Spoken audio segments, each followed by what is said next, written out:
दोस्तों आपके लिए लाई हूँ बहुत ही इम्पोर्टेंट वीडियो। मार्च अप्रैल और मई की GSTR 3B की ड्यू डेट्स क्या रहेंगी, लेट फीस क्या रहेगी। उसके अलावा दोस्तों हम इस वीडियो में और भी जो important relief small tax payers के लिए आए हैं उनके बारे में डिस्कशन करेंगे। ये रिलीफ आपके लिए जानना बेहद ज़रूरी है, काफ़ी इम्पोर्टेंट है ये रिलीफ आप सभी के लिए। साथ ही रूल 36 सब रूल 4 को भी आप अवॉइड कर सकते हैं, किस किस महीने में आप अवॉइड कर सकते हैं वो भी जानेंगे। और भी कुछ ऐसे फ़ायदे जो small tax payer and large tax payers दोनों के लिए आए हैं, कॉम्पोजिशन वालों के लिए आए हैं, वो भी हम इस वीडियो में जानने वाले हैं। तो अभी हम मार्च अप्रैल और मई की जो ड्यू डेट्स हैं उनके बारे में बात करते हैं, क्योंकि अब ये जो डेट्स हैं इनमें काफ़ी ज़्यादा चेंजेस हो गए हैं। अभी जो नोटिफिकेशंस आई थी जिनमें ये डेट्स तो एक्सटेंड नहीं की गई थी, लेकिन लेट फीस और इंटरेस्ट में आपको रिलीफ दिया गया था, तो उन रिलीफ्स के अंदर भी अब इम्पॉर्टेंट चेंजेस कर दिए गए हैं। एमनेस्टी से जुड़ी स्कीम एमनेस्टी स्कीम आ चुकी है, उससे जुड़ी वीडियो मैं ऑलरेडी अपलोड कर चुकी हूँ। लेकिन एक इम्पॉर्टेंट चीज़ जो मैं आपको बता रही हूँ एमनेस्टी के लिए, दोस्तों एमनेस्टी स्कीम का फ़ायदा आप तभी उठा पाएंगे जब आप अपनी फाइलिंग करेंगे 1 जून से 31 अगस्त के बीच में। तो जी हाँ, 1 जून से 31 अगस्त के बीच में आपको अपनी एमनेस्टी स्कीम्स का फ़ायदा उठाना है, अपनी पेंडिंग रिटर्न्स को फाइल करना है और कोशिश कीजिएगा कि इस बार आप अपनी सारी पेंडिंग रिटर्न्स को फाइल करें। सेक्शन 16 सब सेक्शन 4 की मेरे पास क्वेरीज आ रही हैं, तो अभी प्रेस रिलीज़ में तो उसके रिलीफ की बात नहीं की गई, नोटिफिकेशंस की हम वेट कर रहे हैं। तो चलिए अब हम पढ़ते हैं मार्च अप्रैल और मई की जो नई डेट्स जो रिलीफ डेट्स आई हैं उनके बारे में। पहले हम बात करते हैं मार्च महीने की। तो दोस्तों मार्च महीने में अगर आप लार्ज टैक्स पेयर हैं तो आपके लिए कुछ भी चेंज नहीं हुआ है, यानी कि आपका टर्नओवर अगर 5 करोड़ से ज़्यादा है तो मार्च में आपके लिए कोई चेंज नहीं किया गया है। जो पिछली नोटिफिकेशन आई थी ना, वही सेम नोटिफिकेशन आपके लिए एप्लीकेबल है। अब बात करेंगे स्मॉल टैक्स पेयर की जिनका टर्नओवर 5 करोड़ से कम है। पहले मैं बात करूंगी नॉर्मल स्कीम वालों की, उसके बाद हम बात करेंगे QRMP वालों की। तो नॉर्मल स्कीम वालों की अगर हम बात करें तो मार्च महीने की आपकी जो ड्यू डेट है वो कब आ रही थी? 20 अप्रैल। यानी कि मार्च महीने अब आप नॉर्मल स्कीम में है, मंथली आप रिटर्न फाइल कर रहे हैं, तो मार्च महीने की आपको अपनी GSTR 3B फाइल करनी थी 20 अप्रैल को। अब आपके लिए लेट फीस का वेवर कब तक दे दिया गया है? लेट फीस का वेवर आपको मिल गया है 19 जून तक। जी हाँ, ये जो लेट फीस का वेवर है ना, ये आपको 19 जून तक मिल गया है। जिनका टर्नओवर अप टू ₹5 करोड़ है वो मार्च महीने की अगर अपनी GSTR 3B 19 जून तक फाइल कर लेते हैं तो आपको यहाँ पे लेट फीस का वेवर मिल गया है, बढ़ा दिया गया है लेट फीस का वेवर। तो 19 जून तक कोई भी लेट फी आपको पे नहीं करनी है। अब हमारा इंटरेस्ट की बात कर लेते हैं। मोर देन 5 करोड़ वालों के लिए ऑलरेडी मैं बता चुकी हूँ, कोई भी चेंजेस नहीं है, ना ही इंटरेस्ट में ना लेट फीस में, मार्च के लिए और अप्रैल के लिए। मई में उनके लिए चेंजेस है वो हम जानेंगे। तो स्मॉल टैक्स पेयर्स के लिए अभी इंटरेस्ट में क्या है, लेट फ़ी मैंने आपको बता दी है कि मार्च महीने की आपकी जो लेट फीस है वो 19 जून तक वेव ऑफ कर दी गई है। ये चार्ट अगर आपको चाहिए होगा तो आप मुझे बता दीजिएगा, मैं आपको ये सेंड कर दूँगी। चलिए इंटरेस्ट की बात करें, 5 मई तक आपको कोई भी इंटरेस्ट पे नहीं करना है। जी हाँ, 5 मई तक आपको इंटरेस्ट की पेमेंट नहीं करनी है। उसके बाद 5 मई के बाद 19 जून तक आपको 9% के रेट से इंटरेस्ट पे करना है। और 19 जून तक भी अगर आप फाइलिंग नहीं करेंगे अपनी, तो फिर 19 जून के बाद आपको 18% के रेट से इंटरेस्ट की पेमेंट करनी पड़ेगी। तो इंटरेस्ट के अंदर भी ये चेंजेस कर दी गई हैं। वेवर आपको लेट फी कब मिल गया है? 19 जून तक। चलिए अब बात करेंगे मई महीने की। तो मई महीने के लिए 5 करोड़ से ज़्यादा वालों के लिए तो कोई चेंज नहीं हुआ है, जो पहले था वही था आपके लिए। 4 जून तक आपको लेट फीस का वेवर मिला हुआ है। जिनका टर्नओवर 5 करोड़ से ज़्यादा है उनको, और जो इंटरेस्ट है 4 जून तक आप 9% के रेट से पे करेंगे, उसके बाद आप 18% के रेट से पे करेंगे। तो 5 करोड़ से ऊपर वालों के लिए कोई चेंजेस नहीं हुए हैं, जो पहले थे वही हैं। अप टू 5 करोड़ वालों के लिए लेट फीस में क्या राहत दे दी गई है। देखिए जो आपकी अप्रैल महीने की ड्यू डेट है वो क्या रहेगी, 20 मई रहेगी। जी हाँ, अप्रैल महीने की जो ड्यू डेट है वो क्या रहेगी, 20 मई रहेगी। और आपको लेट फीस के अंदर वेवर दे दिया गया है अब 4 जुलाई 2021 तक। जी हाँ, अप्रैल महीने की जो आपकी रिटर्न है वो आप फाइल कर सकते हैं विदाउट लेट फीस 4 जुलाई 2021 तक। तो ये डेट्स मैंने हाईलाइट भी कर दी है स्मॉल टैक्स पेयर्स के लिए।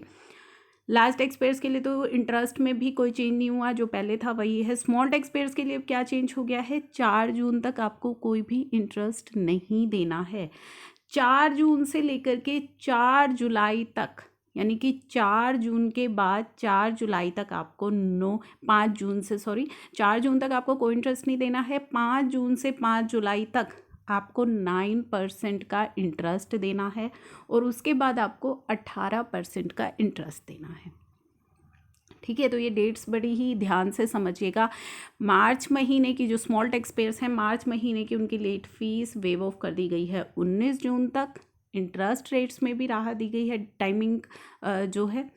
उसके बाद मई महीने की जो आपकी GSTR 3B है उसकी लेट फीस माफ़ कर दी गई है 4 जुलाई तक। ये हाईलाइटेड डेट्स आपको दिख रही हैं, आप चाहे तो इनका स्क्रीनशॉट ले सकते हैं या फिर ये चार्ट मैं आपको दे सकती हूँ, तो ये स्क्रीनशॉट आप ले सकते हैं। उसके बाद अब आ जाइए मई महीने पर। मई महीने में दोनों के लिए चेंजेस कर दिए गए हैं, 5 करोड़ से ऊपर वालों के लिए भी और 5 करोड़ से नीचे वालों के लिए भी। क्या चेंज किए गए हैं, जो मई महीने की आपकी GSTR 3B है, पहले हम बात करते हैं जिनका टर्नओवर 5 करोड़ से ज़्यादा है, उनके लिए जो लेट फीस वेव ऑफ कर दी गई है ना, वो 5 जुलाई 2021 तक वेव ऑफ कर दी गई है। यहाँ पे मैं डेज आपको नहीं बता रही कि 45 दिन कर दी गई है, 40 दिन, क्योंकि एग्जैक्ट मैं आपको डेट बता देती हूँ। 5 जुलाई 2021 तक आपकी लेट फीस को माफ़ कर दिया गया है। इंटरेस्ट रेट में क्या राहत है, जिनका टर्नओवर 5 करोड़ से ज़्यादा है, पिछली बार भी उनका जो इंटरेस्ट रेट है वो 0 नहीं किया गया था, 9 और 18 दो रेट्स ही रखे गए थे, तो इस बार भी सेम ही है। 5 जुलाई तक आपको 9% के रेट से इंटरेस्ट देना है और 5 जुलाई के बाद आपको 18% के रेट से इंटरेस्ट देना पड़ेगा। अगर आपका टर्नओवर अप टू 5 करोड़ है तो आपके लिए मंथली फाइलर्स हैं आप, 20 जून आपकी फाइलिंग डेट है, आपकी लेट फीस 20 जुलाई तक माफ़ कर दी गई है। तो 20 जून से 20 जुलाई तक आपकी जो लेट फीस है वो माफ़ कर दी गई है। इंटरेस्ट की बात करें तो 5 जुलाई तक 0 रेट है आपका, 0 रेट ऑफ इंटरेस्ट है। 20 जुलाई तक 9% और उसके बाद 18% आपको रेट से इंटरेस्ट पे करना है। ये हमने बात करी मंथली फाइलर्स की। आपका टर्नओवर 5 करोड़ से ज़्यादा है या 5 करोड़ से कम है, कितनी आपको लेट फीस देनी है, कितना रेट ऑफ इंटरेस्ट आपके लिए रहेगा, वो आपके साथ मैंने यहाँ पे शेयर किया। तो मार्च अप्रैल मई का मैंने आपके साथ शेयर कर लिया, आप इसका स्क्रीनशॉट ले सकते हैं सभी डेट्स, ताकि आपको याद रहे। अब आ जाइए QRMP वालों पे। तो ये आ गया QRMP आपको जो रिटर्न फाइल करनी होती है, क्वार्टरली फाइल करनी होती है। तो जनवरी फरवरी मार्च क्वार्टर के लिए आपकी जो ओरिजिनल ड्यू डेट थी वो थी 22 अप्रैल और 24 अप्रैल। कैटेगरी 1 वालों के लिए 22 अप्रैल, कैटेगरी 2 वालों के लिए 24 अप्रैल। आपकी लेट फीस कब तक माफ़ कर दी गई है, कैटेगरी 1 वालों की कर दी गई है 21 जून तक। जी हाँ, 21 जून तक लेट फीस माफ़ कर दी गई है। कैटेगरी B वालों की 23 जून तक लेट फीस माफ़ कर दी गई है। तो ये दोनों डेट्स आपको याद रखनी है, 21 जून और 23 जून, दो आपकी ये लेट फीस यहाँ पे माफ़ कर दी गई है। चलिए मैं इसको हाईलाइट कर देती हूँ, 21 जून और 23 जून। ठीक है, उसके बाद अब हम बात कर लेते हैं आपके रेट ऑफ इंटरेस्ट की। तो 7 मई तक आपका रेट ऑफ इंटरेस्ट रहेगा 0, 21 जून तक रहेगा 9% और 21 जून के बाद रहेगा 18%। ऐसे ही कैटेगरी B वालों का 9 मई तक रहेगा 0%, 10 मई से 23 जून तक रहेगा 9% और उसके बाद रहेगा 18%। रेट ऑफ इंटरेस्ट की जो कॉलम्स है वो आपको यहाँ पे दिखाई दे रहे होंगे, ये रहे। ठीक है, अब PMT 06 की बात कर लेते हैं, क्योंकि जनवरी फरवरी मार्च की तो हमारी GSTR 3B ही जानी थी। अप्रैल और मई में हमारा PMT 06 आता है, क्योंकि अप्रैल मई जून की हमारी 3B एक साथ ही जाती है क्वार्टरली वालों की। तो अप्रैल के लिए 25 मई तक आपको टैक्स जमा कराना था, उसमें भी आपको जो है रिलीफ दिया गया है कि 25 मई से 9 जून तक जो है आपको, आप अगर टैक्स नहीं जमा कराते हैं तो रेट ऑफ इंटरेस्ट 0% पे करना है। 10 जून से 9 जुलाई तक 9% रहेगा और उसके बाद 18% रहेगा। ये स्क्रीनशॉट आप ले सकते हैं।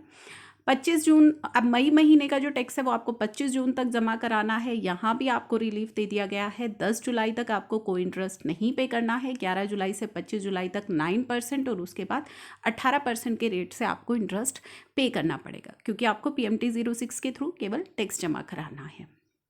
GSTR 4 1920 के लिए कोई रिलीफ नहीं मिला। मेरे पास काफ़ी क्वेरीज आ रही है 1920 को लेकर। 1920 के लिए कोई भी रिलीफ अनाउंस नहीं किया गया है। 2021 के लिए 31 जुलाई 2021 तक ये डेट एक्सटेंड कर दी गई है। रूल 36 सब रूल 4 अप्रैल मई में आपको नहीं देखना। आप चाहे तो इस रूल को इग्नोर कर सकते हैं, पूरा अपना ITC क्लेम कर सकते हैं। एज पर बुक्स आप अपना ITC क्लेम कर सकते हैं, लेकिन जब आप अपनी जून महीने की रिटर्न फाइल करेंगे ना, तो फिर आपको क्यूमुलेटिवली अप्रैल मई और जून तीनों महीने पर ये रूल अप्लाई करना होगा। अगर आपने एक्सेस क्रेडिट ले लिया है, अभी तक आपके इनवॉइस अपलोड नहीं हुए हैं जून महीने तक, तो फिर वो क्रेडिट आपको रिवर्स करना पड़ेगा।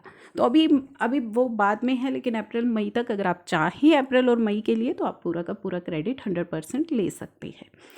DSC, जी हाँ, DSC फाइलिंग भी अगर आप चाहें तो उसको अवॉइड कर सकते हैं 31 अगस्त 2021 तक। EBC के थ्रू आप रिटर्न फाइल कर सकते हैं, तो ये टाइम लिमिट भी बढ़ा दी गई है 31 अगस्त 2021 तक। अभी केवल प्रेस रिलीज़ के द्वारा जो इन्फॉर्मेशन मिली है वो हमने आपके साथ शेयर की है। नोटिफिकेशंस जैसे ही आएंगी वो मैं आपके साथ शेयर करूँगी। नोटिफिकेशंस के अंदर क्या चेंजेस किए जाते हैं या नहीं किए जाते, वो सभी नोटिफिकेशंस आने के बाद ही पता लगेगा। लेट फीस में बहुत बड़ा रिलीफ आ चुका है स्मॉल टैक्स पेयर्स के लिए।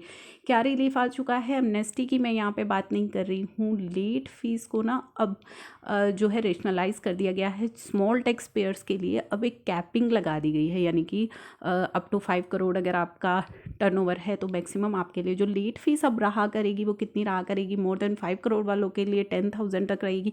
तो इस तरह से रेशनलाइज कर दिया गया है लेट फी को। जल्दी ही उससे रिलेटेड वीडियो भी मैं अपलोड करूँगी। और वो लेट फीस जो रेशनलाइज की है वो कब से एप्लीकेबल होगी, क्या चेंजेस हैं, कब से होंगे, जैसे ही नोटिफिकेशंस आएंगी ना, ये चीज़ें नोटिफाई होंगी, किस डेट से नोटिफाई हो रही हैं, तो एग्जैक्ट वो तभी वीडियो मैं आपके लिए अपलोड करूँगी। अभी जो चेंजेस हुए हैं, जो भी आपके लिए इम्पॉर्टेंट है, वो मैंने आपके साथ वीडियोज़ में शेयर कर दिए हैं।